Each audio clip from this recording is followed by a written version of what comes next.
नमस्कार, वंदे मातरम। फिर से मैं हाजिर हूँ आपके सामने चिरायु जोशी स्वास्तिक कोचिंग संस्थान उदयपुर से। शिक्षा मनोविज्ञान की विषय को लेकर हम चले हैं और कई सारे टॉपिक्स को हमने हमारी ऑनलाइन ऑडियो क्लासेस में क्लियर भी किया है। इसी को ध्यान में रखते हुए शिक्षा मनोविज्ञान के अगले कदम के रूप में हम एक नया टॉपिक लेके आए हैं। खैर खैरियत पूछने का भी व्यक्त है कि कोरोना का ये संकट काल थोड़ा विकट होता जा रहा है और जिस प्रकार से हमारे भारत देश के प्रधानमंत्री जी ने 2 हफ्ते का ये लॉकडाउन और भी बढ़ा दिया है, तो इसी समय का सदुपयोग करने के लिए हमने आज जो शिक्षा मनोविज्ञान का जो टॉपिक लिया है वो हमारा आज अभिप्रेरणा अर्थात मोटिवेशन, इस टॉपिक को लेकर आज हम चर्चा करेंगे। पिछली क्लासेस में हमने देखा है कि अधिगम में हमने चर्चा करी है, बुद्धि को लेकर कुछ सामान्य चर्चा करी है, मनोविज्ञान, शिक्षा मनोविज्ञान, व्यक्तित्व, इन कुछ महत्वपूर्ण टॉपिक्स को शिक्षा मनोविज्ञान के अंतर्गत हमने पढ़ा है। तो स्वास्थ्य कोचिंग के द्वारा ये अगली कक्षा हमारी जो रहेगी उसका मुख्य विषय वस्तु जो रहेगी वो हमारी अभिप्रेरणा रहेगी। अभिप्रेरणा से तात्पर्य कई लोग अलग अलग रूप में उसको लेते हैं। जैसे कि हमने व्यक्तित्व को देखा था, तो व्यक्तित्व को लेकर भी प्राचीन मत अलग थे और आधुनिक मत कुछ अलग होते हैं व्यक्तित्व के। उसी प्रकार से अभिप्रेरणा इस शब्द से तात्पर्य लेकर हम कई मनोवैज्ञानिकों के मंतव्य को, उनके विचारधाराओं को इस टॉपिक में समझ सकते हैं। तो आइए दोस्तों बात करते हैं अभिप्रेरणा को। अभिप्रेरणा से तात्पर्य होता है जिसे हम सामान्य रूप में प्रेरणा कहते हैं, और प्रेरणा का या अभिप्रेरणा का जो अंग्रेजी रूपांतरण है वो मोटिवेशन है, MOTIVATION, ये इसकी स्पेलिंग होती है। और मोटिवेशन शब्द को अगर देखा जाए तो ये मुख्य रूप से जिस भाषा से निकला है उस भाषा है लैटिन भाषा का मोटम शब्द, MOTUM। यह जो मोटम शब्द है यह मूल शब्द है जहाँ से मोटम शब्द से धीरे धीरे अंग्रेजी भाषा के मोटिवेशन की उत्पत्ति हुई और उस मोटिवेशन का हिंदी रूपांतरण अभिप्रेरणा कहलाया।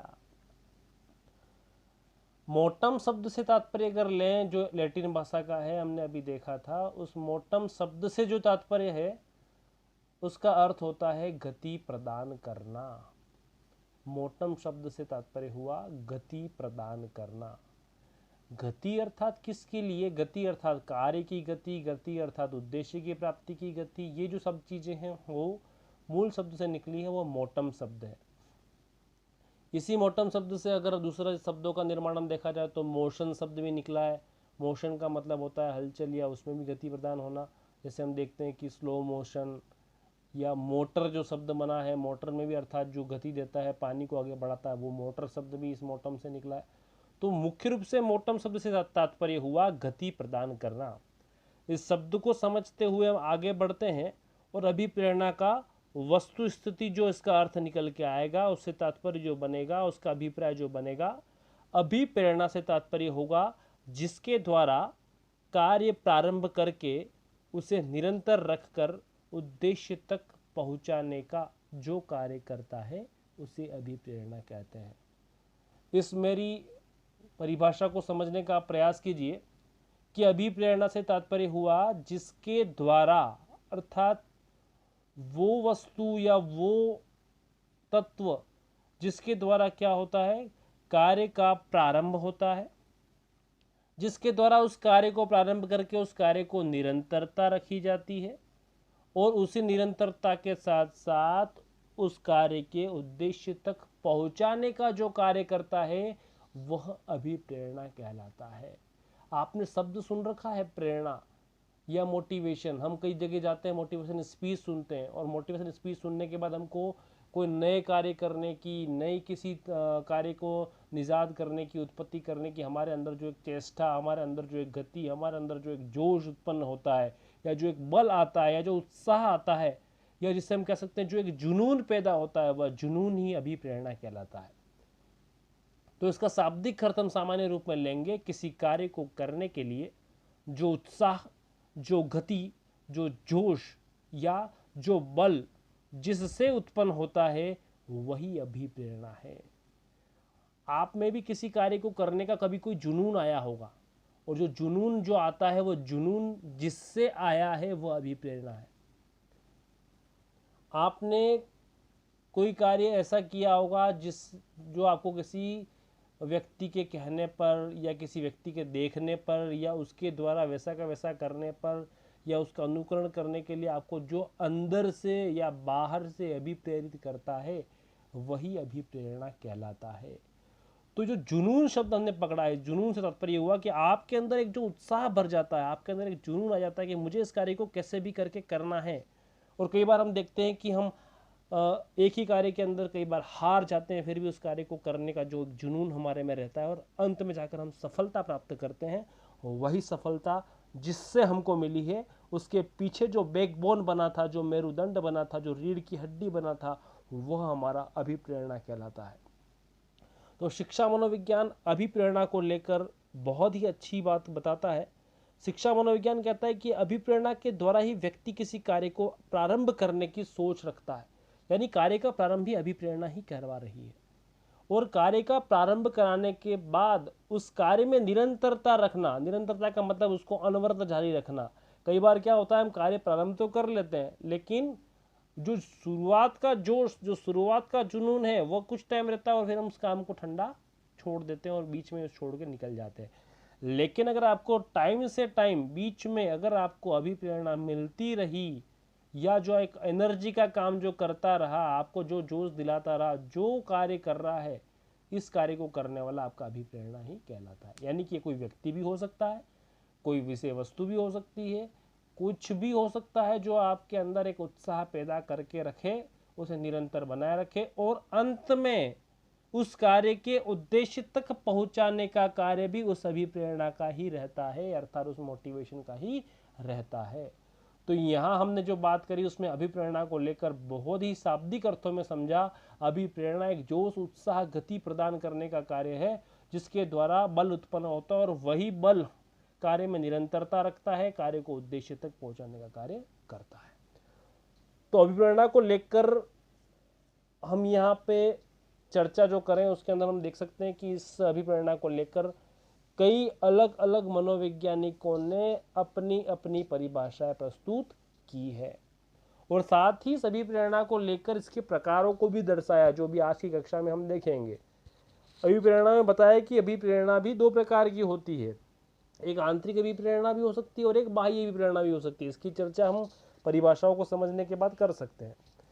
फिर से बता देता हूँ कि जिन विद्यार्थियों ने आज पहली बार मेरी कक्षा को ज्वाइन किया है, वह विद्यार्थी अगर आपने मेरे चैनल को सब्सक्राइब नहीं किया है तो स्वास्तिक कोचिंग क्लासेस इस चैनल को सब्सक्राइब करें, ताकि समय समय पर आपको नित्य नवीन ज्ञान और नित्य नवीन विषय वस्तु प्राप्त होती रहे, जिससे आपका ज्ञान का लाभार्जन आपको मिलता रहे। फिर हम चर्चा करते हैं अभिप्रेरणा की परिभाषाओं की। अभिप्रेरणा की परिभाषाओं में देखा जाए तो कई मनोवैज्ञानिकों ने अपनी अपनी परिभाषा दी है। उसी के अंतर्गत पहली परिभाषा हम गेट्स की ले सकते हैं। गेट्स ने जो परिभाषा दी है, गेट्स ने कहा है कि अभिप्रेरणा शारीरिक एवं मनोवैज्ञानिक दशा है। दो चीज़ों को इन्होंने समावेश किया है, शारीरिक और मनोवैज्ञानिक दशा है, जो व्यक्ति को विशेष प्रकार का कार्य करने के लिए प्रेरित करती है। यानी सभी व्यक्ति अपने सामान्य कार्य तो करते हैं, लेकिन कुछ व्यक्ति विशिष्ट बन जाते हैं। जो विशिष्टता लाने का जो कार्य करता है वो कौन करता है? अभिप्रेरणा करता है। ये कथन कहा है गेट्स महोदय ने। यहाँ उन्होंने दो बिंदुओं को समावेश किया। एक आपकी अभिप्रेरणा शारीरिक और मनोवैज्ञानिक दशा है, यानी कि आपका शरीर उस कार्य को करने के अनुकूल अगर नहीं है, फिर भी आपकी मनोवैज्ञानिक दशा उसको अगर तैयार कर लेती है, तो ये जो तैयार करने का कार्य ये भी प्रेरणा के द्वारा ही होता है। फिर हम बात करें, वुडवर्थ महोदय ने भी इसकी परिभाषा दी है अभिप्रेरणा को।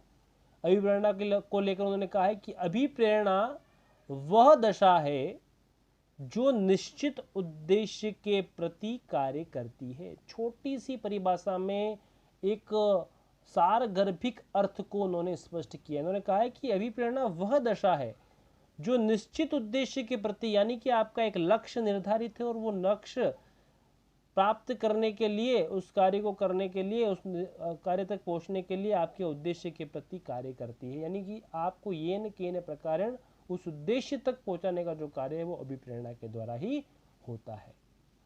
हम तीसरी परिभाषा के रूप में देख सकते हैं जो क्रो एंड क्रो महोदय हैं, जिन्होंने लगभग सारे शिक्षा मनोविज्ञान के समस्त बिंदुओं में अपनी परिभाषा को प्रस्तुत किया है। उसी रूप में अभिप्रेरणा के अंतर्गत उन्होंने कहा है कि अभिप्रेरणा बालक बालिकाओं को सीखने के लिए तैयार करती है, जिससे उनका मानसिक विकास होता है। यहाँ सीखने की बात उन्होंने बता दी। क्रो एंड क्रो महोदय जो दोनों हैं, उन्होंने कहा है कि सीखना अर्थात अधिगम का उन्होंने समावेश किया है कि अभिप्रेरणा बालक बालिकाओं को अधिगम करने के लिए तैयार करती है या सीखने के लिए तैयार करती है, और उनके मानसिक विकास भी उसी से होता है। यानी अभिप्रेरणा के द्वारा एक तो बालक या व्यक्ति मनुष्य उस कार्य को करता है, उसके लिए तैयार होता है, और उसके साथ साथ में उसका मानसिक विकास भी होता रहता है। उसी रूप में एक मैकडोनाल्ड महोदय हैं, उन्होंने अपनी छोटी सी परिभाषा में बताया अभिप्रेरणा को कि अभिप्रेरणा व्यक्ति के अंदर ऊर्जा परिवर्तन है। इस बात को समझिए। या ऊर्जा परिवर्तन से तात्पर्य ये हुआ कि व्यक्ति जिस कार्य को कर रहा था, व्यक्ति जिस राह पे चल रहा था, लेकिन वहां से अगर वो तुरंत परिवर्तित होता है, उसका उत्साह बदल जाता है, उसमें जोश दुगुना हो जाता है, तो ये दुगुना जोश जो करने का कार्य करती है वो अभिप्रेरणा ही कर पाती है। यानी उसको किसी ने मोटिवेट किया, आप किसी कार्य को धीमी गति से कर रहे थे, लेकिन किसी ने आपको कुछ मोटिवेशन दे दिया, कुछ अभिप्रेरणा दे दी कि इस कार्य को करने का तरीका ऐसा होना चाहिए, आपके अंदर एक जोश उत्साह भर दिया, तो आपके अंदर एक परिवर्तन आ जाएगा, आप उस कार्य को करने की गति बढ़ा देंगे, और यह गति जो बढ़ती है ये अभिप्रेरणा के द्वारा होती है। ये कथन मैकडोनाल्ड का था। उसी रूप में स्किनर महोदय भी अभिप्रेरणा को लेकर अपने शब्दों को प्रस्तुत कर रहे हैं। उन्होंने कहा है कि अभिप्रेरणा अधिगम का सर्वश्रेष्ठ राजमार्ग है।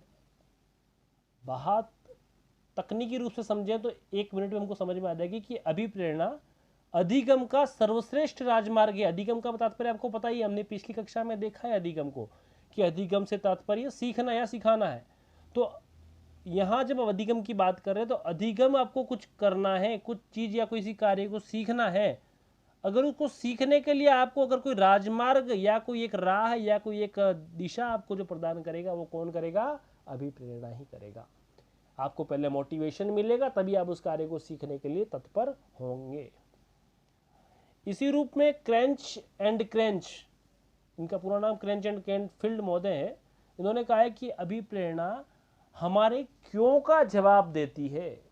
कि हमारे दिमाग में अगर कोई, मस्तिष्क में कोई बात आई है कि ऐसा क्यों हुआ, उस क्यों का अगर आपको जवाब ढूंढना है तो अभिप्रेरणा से ही संभव हो सकता है। आपने देखा है कि कई वैज्ञानिकों ने खोज करी, कई वैज्ञानिकों ने आविष्कार किए, तो आविष्कार का मतलब यह नहीं कि उनके पास वो एक शक्ति थी कि वो पैदा होंगे और उनको उस समय के सीमा के अंतर्गत वो आविष्कार कर देंगे। उनके मन मस्तिष्क में या मस्तिष्क पटल में एक क्यों आया था कि ऐसा क्यों हुआ, ये पेड़, इस एप्पल, ये एप्पल इस पेड़ से नीचे ही क्यों गिरा। तो यहां जब उन्होंने उस क्यों का जवाब ढूंढ लिया, वो क्यों का जवाब ही उनके लिए अभिप्रेरणा बन गया, क्योंकि उनको उस क्यों का जवाब देने के लिए कुछ भी करना पड़ा, लेकिन उस क्यों तक वो पहुंच कर ही रहे। इसी रूप में परिभाषाओं को समझते हुए हम थॉमसन महोदय की परिभाषा भी समझ सकते हैं कि अभिप्रेरणा रुचि उत्पन्न करने की प्रबल कला है, या कह सकते हैं प्रथम कला है। बहुत ही छोटी बात बोली है, लेकिन इसका अर्थ निकाला जाए तो बहुत बड़ा अर्थ बनता है कि अभिप्रेरणा व्यक्ति के अंदर रुचि उत्पन्न करने की प्रबल कला है। कोई व्यक्ति, कोई मनुष्य सुसुप्त बैठा है, या कह सकते हैं कि वो नर्वस होके बैठा हुआ है, लेकिन अगर उसके अंदर आपने मोटिवेशन या अभिप्रेरणा के द्वारा कुछ उत्साह भर दिया, तो उसकी सुसुप्तता खत्म होकर, उसका नर्वसनेस खत्म होकर अब उसके अंदर एक पॉजिटिविटी आ गई, उसमें सकारात्मकता आ गई कि मुझे ये न के न प्रकार है निसाम दाम दंड भेद से इस कार्य को संपन्न करना है। तो यहाँ रुचि उत्पन्न करने का और उस कार्य को लक्ष्य तक पहुंचाने का जो कार्य किया, वो किसने किया? अभिप्रेरणा ने किया या मोटिवेशन ने किया। गिलफोर्ड महोदय, जो कि शिक्षा मनोविज्ञान के लगभग सभी बिंदुओं के अंदर आपको देखने को मिलते ही हैं, जो अपनी परिभाषाओं के द्वारा आपको समझाने का प्रयास करते हैं। तो गिलफोर्ड महोदय ने यहाँ भी अभिप्रेरणा को समझाया है। उन्होंने कहा है कि अभिप्रेरणा कार्य को प्रारंभ करके उस कार्य को निरंतर बनाए रखने के साथ साथ लक्ष्य प्राप्ति की प्रक्रिया है। जो हमने शुरुआत में सामान्य शब्दों में बात समझी थी, उसी बात को उन्होंने बताया है, दर्शाया है। गिलफोर्ड महोदय कहते हैं कि अभिप्रेरणा किसी भी कार्य को प्रारंभ करवाती है, उस कार्य को प्रारंभ करवाने के बाद उसको निरंतर रखती है और अंत तक यानी कि लक्ष्य प्राप्ति तक पहुंचाने की जो प्रक्रिया करने का कार्य है वो अभिप्रेरणा का रहता है। तो यह हमने 6-7 परिभाषाओं के द्वारा अभिप्रेरणा को सामान्य रूप में समझने का प्रयास किया। आशा और विश्वास रखता हूं कि शायद इन परिभाषाओं से आप कुछ पैमाने तक अभिप्रेरणा को समझे होंगे। नहीं भी समझे हैं तो आप थोड़ा इसके प्रकारों को, जब इसी विशेषताओं को देखोगे तो अभिप्रेरणा का अर्थ आपको स्पष्ट हो जाएगा। तो यहाँ तक जो हमने बात करी वो अभिप्रेरणा की परिभाषाएं थी। इससे पूर्व हमने अभिप्रेरणा के अर्थ को समझा। अब जो आप समझेंगे वो अभिप्रेरणा की विशेषताएं हैं। अभिप्रेरणा की विशेषताओं में देखा जाए तो अभिप्रेरणा का जो जन्म है वो आवश्यकता के अनुसार होता है। बात समझिए, विशेषताएं हैं, अभिप्रेरणा क्या है, उसकी विशेषताएं क्या है, किस रूपों में वो आवश्यक है, कहाँ का इसकी उपयोगिता है। तो पहला हम देख रहे हैं अभिप्रेरणा का जन्म आवश्यकता के अनुसार होता है, कि आपको सब जगह मोटिवेशन नहीं देना है, सब जगह जरूरत नहीं है उसकी, लेकिन अगर आवश्यकता लग रही है कि आपका वो कार्य संपन्न नहीं हो रहा है या उस कार्य का प्रारंभ ही नहीं हो रहा है या कार्य प्रारंभ हो चुका और बीच में आके रुक गया है, तो वहां पे अभिप्रेरणा आवश्यकता के अनुसार अपना कार्य करती है। दूसरी विशेषताओं में देखा जाए तो अभिप्रेरणा एक आंतरिक शक्ति है, यानी कि व्यक्ति के अंदर ही वो जागृत होती है। व्यक्ति अंदर से जागृत होकर उस शक्ति का प्रयोग कर सकता है। सभी के अंदर अभिप्रेरणा उपस्थित है, लेकिन उस शक्ति को जागृत करना, उस शक्ति के द्वारा कार्य को प्रारंभ करना, ये अभिप्रेरणा के द्वारा ही संभव होता है।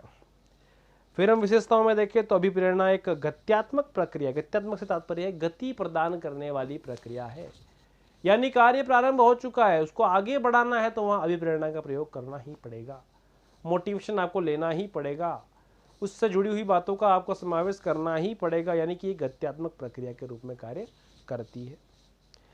अभिप्रेरणा एक लक्ष्य केंद्रित होती है, कि आपको जो मोटिवेशन मिला है, कार्य को करने का जो एक आपको बल मिला है, वो बल जब तक आपका उद्देश्य पूरा नहीं होता, लक्ष्य की प्राप्ति नहीं होती, तब तक वो संपन्न नहीं होगा, तब तक अभिप्रेरणा आपको मिलती रहेगी। इसीलिए अभिप्रेरणा एक लक्ष्य केंद्रित होती है। साथ ही देखा जाए तो कई बार व्यक्ति कार्य करते हुए नकारात्मक विचारों के द्वारा शिथिल हो जाता है या कमजोर पड़ जाता है। तो जब ऐसा व्यक्ति हो जाए या उसमें नर्वसनेस या नकारात्मकता आ जाए, तब क्या होता है कि अभिप्रेरणा तनाव से मुक्ति में सहायक होती है। उसमें तनाव आ गया कि इस कार्य को मैं कैसे करूंगा, ये मुझसे होगा या नहीं होगा, ये कैसे संभव होगा, तो यहाँ तक पहुँचने के लिए उसको जो सहायता देगी वो क्या होगी, अभिप्रेरणा होगी। इसीलिए कह सकते हैं कि अभिप्रेरणा तनाव से मुक्ति का साधन है या उसमें सहायता देती है।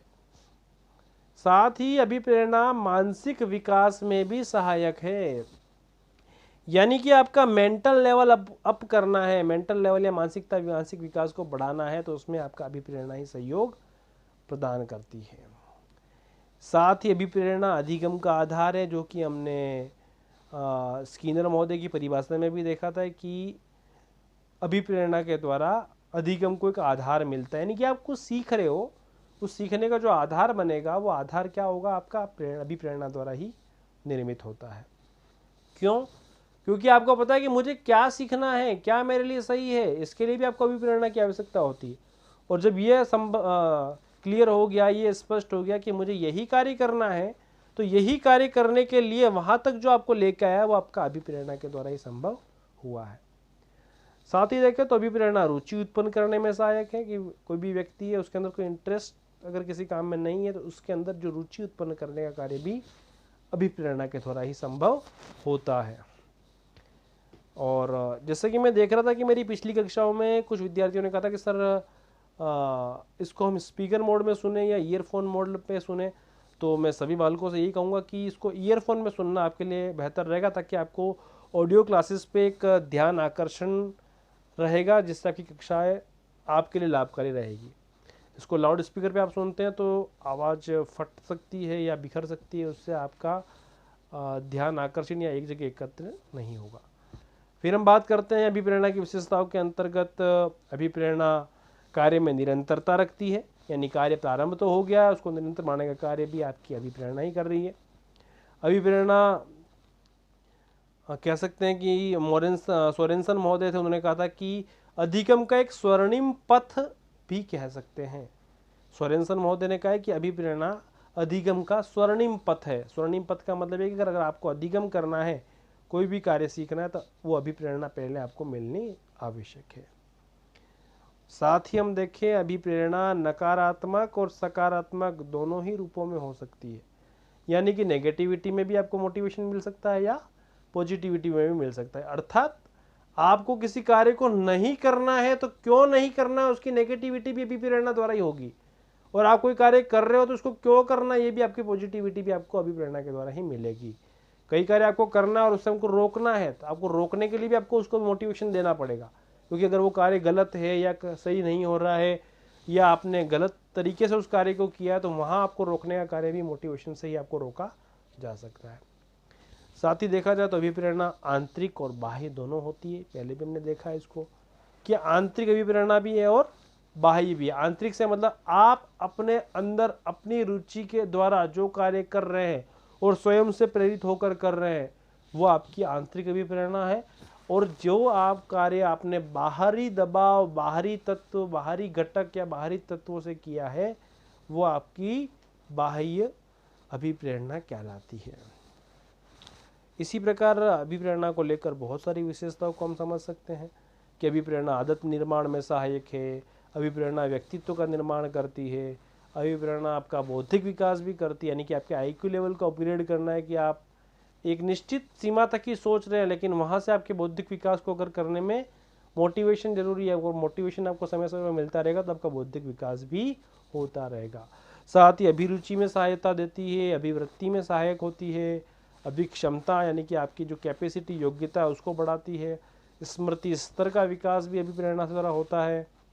फिर हम बात करें तो अभिप्रेरणा द्वारा एकाग्रता का विकास होता है, और ध्यान केंद्रित करने में भी अभिप्रेरणा सहयोगी होती है।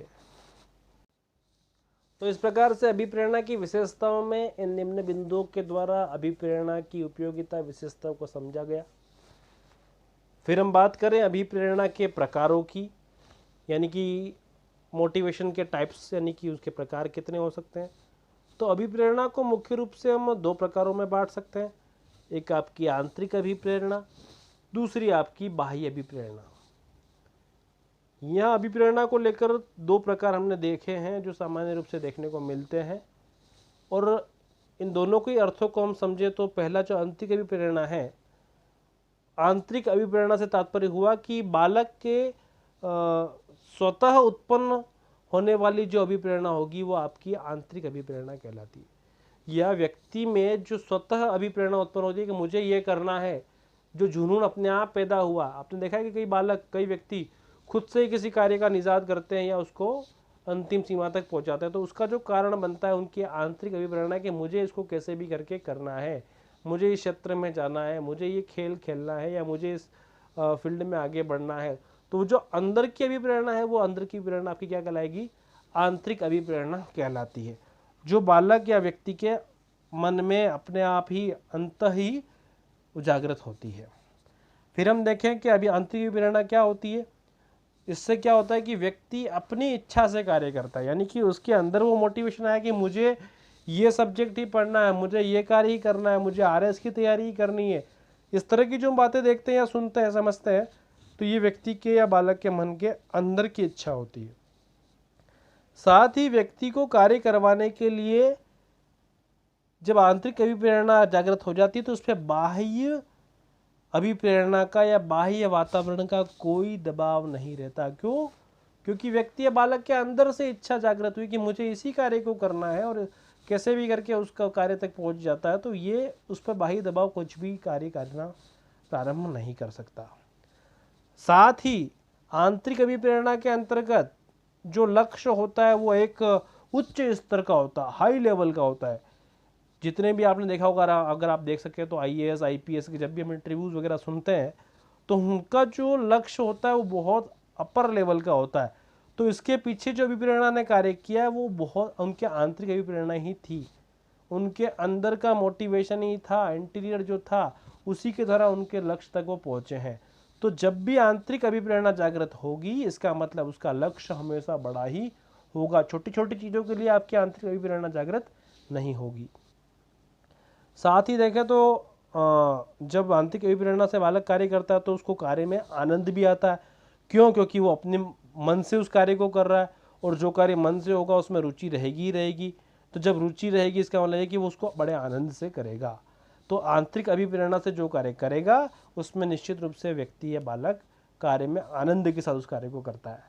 साथ ही व्यक्ति पे किसी भी प्रकार का दबाव नहीं रहता और न वो दबाव में कोई कार्य करता है, यानी कि उसको अपनी इच्छा से उसने कार्य का चुनाव किया है तो उस कार्य को आगे कैसे बढ़ाना है, कहाँ तक पहुँचना है, कैसे पहुँचना है, उसके लिए डाटा कलेक्शन या संकलन कहाँ से करना है, वो सब चीज़ उस पर डिपेंड करती है। वो किसी बाहरी दबाव से कार्य नहीं करेगा।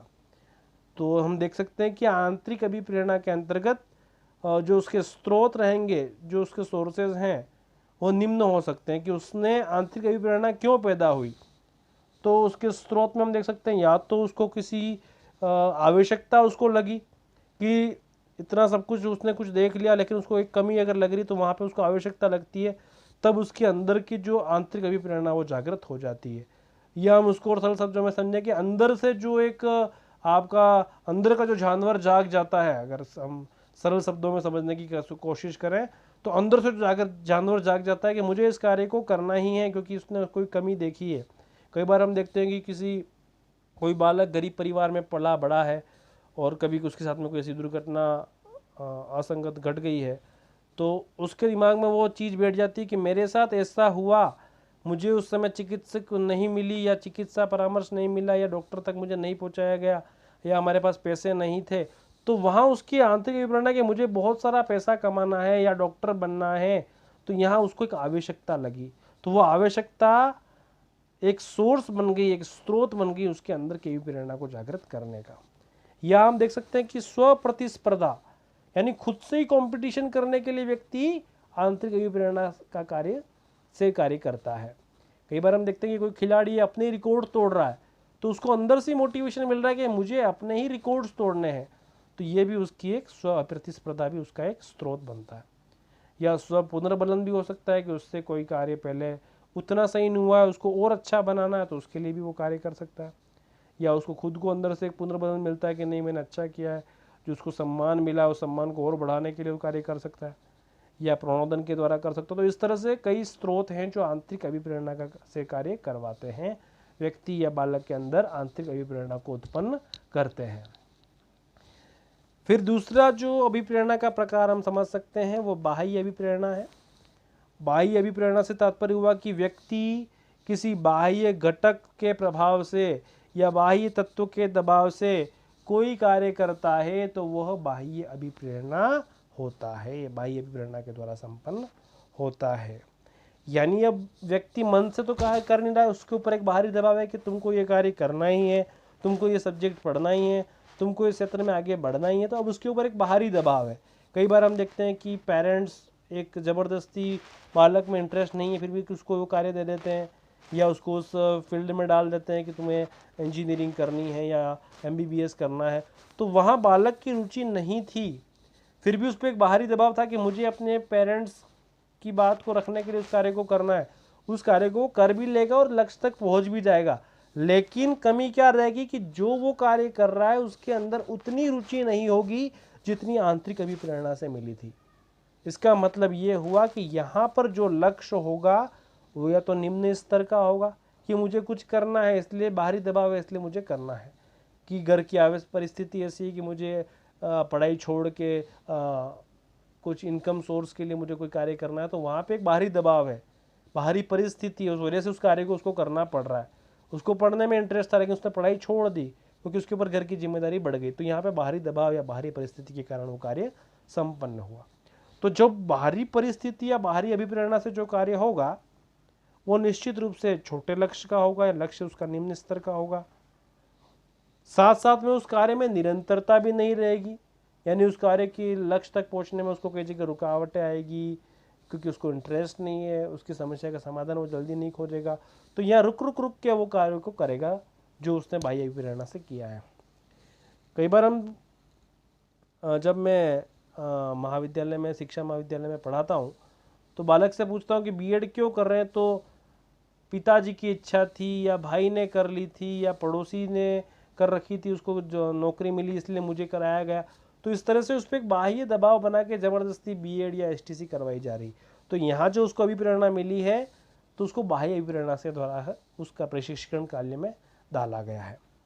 साथ ही हम देखते हैं कि व्यक्ति अपनी इच्छा से यह कार्य नहीं करेगा, यानी कि उसकी मन की इच्छा नहीं कि उस कार्य को करना है, उस पर एक ज़बरदस्ती का थोपा गया काम है कि तुम्हें ये करना ही है क्योंकि उसने वो किया था, उसको ऐसा मिल गया तो तुम भी इस कार्य को करोगे तो तुम्हें ऐसा मिल जाएगा। तब उसके ऊपर एक बाहरी दबाव आ गया। तो यहाँ जब व्यक्ति कार्य करेगा उसको इच्छा से कार्य को संपन्न नहीं करेगा। तो यहाँ भी हम देख सकते हैं कि बाह्य अभिप्रेरणा के जो स्रोत हैं, सोर्सेज हैं, वो कई हो सकते हैं। उसमें हम देख सकते हैं जैसे किसी ने निंदा कर ली है तो उस निंदा का उसको जवाब देना है तो इसलिए उसको उस कार्य को करना पड़ रहा है, या कोई पुरस्कार ऐसा रखा गया है कि बहुत बड़ी राशि है तो वहाँ तक पहुँचने के लिए उसको उस कार्य को करना पड़ रहा है, या दंड का प्रावधान कर रखा है कि अगर इस कार्य को तुमने पूरा नहीं किया तो ये दंड मिलेगा, इसीलिए उस कार्य को उसको करना है। साथ ही स्रोत में हम देख सकते हैं किसके और सोर्सेज जो रहेंगे कि प्रशंसा अगर किसी और की हो गई है तो अब खुद की प्रशंसा लेने के लिए उस कार्य को करना है कि मुझे इस खेल को जीतना है या इस क्षेत्र में आगे बढ़ना है या फिर मुझे ये नौकरी लेनी ही है। तो यहाँ उसको प्रशंसा के लिए उस कार्य को कराना है, या प्रलोभन दिया जाता है कि अगर ऐसा तुम कर लोगे तुम्हारे साथ ऐसा हम तुमको ये पुरस्कार दे देंगे, ये एक प्रलोभन उसको दिया जा रहा है। या प्रतिस्पर्धा होती है कि कंपटीशन की भावना मन में है तो भी आप उसमें बाह्य अभिप्रेरणा के द्वारा उस कार्य को संपन्न करा जाता है। तो यह अभिप्रेरणा के दो प्रकारों को हमने समझा, एक आंतरिक अभिप्रेरणा, दूसरा बाह्य अभिप्रेरणा। तो इस अभिप्रेरणा के प्रकारों को निश्चित रूप से आपने सरल शब्दों में समझा होगा। साथ ही जो विद्यार्थी और भी नए टॉपिक्स सुनना चाहते हैं तो सब्सक्राइब ज़रूर करें मेरे इस चैनल को, और आप मुझे कमेंट कर सकते हैं, कॉम्प्लीमेंट जो भी आपको लगता है, ताकि उससे मुझे भी एक मोटिवेशन मिले कि अपने इस निःशुल्क कक्षाओं में मैं आपको और भी अच्छे से अच्छा क्या दे सकता हूं। और मैं आशा और विश्वास रखता हूं कि आप अपनी इस अध्ययन कार्य को निरंतर जारी रखें। यह नहीं सोचना है कि ये कोरोना की वजह से हमें छुट्टियां मिली है या फिर जो हमें एक समय मिला है, तो इस समय का आपको सदुपयोग करना है। ये जो मैं बातें आपको बता रहा हूँ ये मोटिवेशन से जुड़ी हुई है, और निश्चित रूप से भर्ती आएगी और भर्तियों के साथ आपका सिलेक्शन में निश्चित रूप से होगा। और जब इस तरह की हम बातें हम कर रहे हैं इसका मतलब आपको एक मोटिवेशन मैं आपको देता हूँ, इसका मतलब ये कि आपका सिलेक्शन मुझे करवाना है। जैसे कि हम किसी सिनेमा हॉल से जब निकलते हैं और कोई ऐसी वीरतापूर्ण पिक्चर देख ली या आर्मी की पिक्चर देख ली, जो जब पिक्चर छूटने के बाद हम 15 मिनट जो हमारे अंदर एक जोश, एक गर्म उत्साह, एक गति, एक बल जो रहता है वह आपका अभिप्रेरणा कहलाता है। उसी प्रकार से मेरी इस कक्षा को सुनने के बाद भी अगर आपको कुछ मोटिवेशन लगता है, आपकी मानसिक विकास कुछ होता है, तो निश्चित रूप से आप अपने लक्ष्य प्राप्ति तक पहुंचने में सक्षम है। बहुत बहुत आपको शुभकामनाएं कि इस कोरोना के संकट में आप अपने अध्ययन को जारी रख रहे हैं और निश्चित रूप से सिलेक्शन भी आप पाएंगे। मैं चिरायु जोशी आपकी सेवा में निरंतर हाजिर रहूँगा। धन्यवाद। वंदे मातरम।